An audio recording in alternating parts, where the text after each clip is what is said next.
بعد دیگه میز از اینجا برداشتم، این هنوز سرجا شاید اینم باشه. اینجا رو خالی کردم، یه تیکر تمیز. بعد این تلویزیون قدیمی رو بردم این بدتر، اون چرخ چیزو خرید میزو اونوری کردمش به سمت پشت، گذاشتمش اینوری، چرخ خریدی رو بردم گوشه گوشه.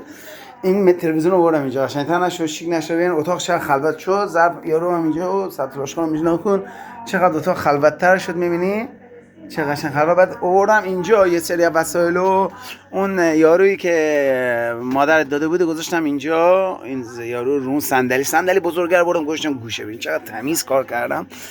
بعد چیزم آوردم اینجا، بخاریم آوردم گذاشتم پشت این ام دی اف.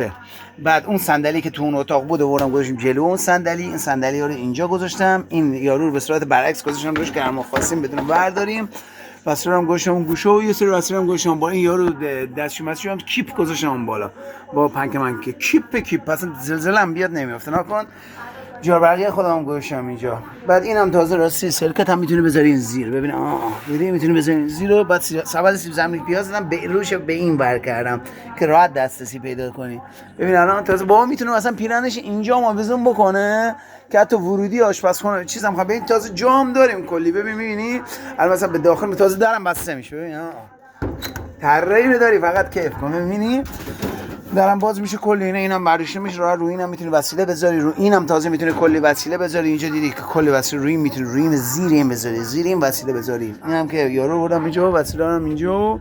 تازه بابا میتونه میگم هر موقع پیرنشو برد اصلا اینجا وزن کنه. این همه پیر جا داریم اینجا، ما بگیر اینجا وزن کنه. اصلا من نمیدونم چه عادت. تازه چی این پشتم جا داری تو اینجا میتونی کلی وسیله بذاری. مثلا اینا رو بگیریم از اینجا بزنیم اینجا، مثلا ما خواستیم بگیریم استفاده کنیم. متوجهی؟ میتونه مثلا پیرنش بذاره اونجا، مثلا جوراب اینا رو بذاره مثلا روی این بذاره، یا مثلا همینجا بذاره، یا اصلا بالای همین اینا میختار اینجا آویزون بکنه. دیدی چقدر تمیز؟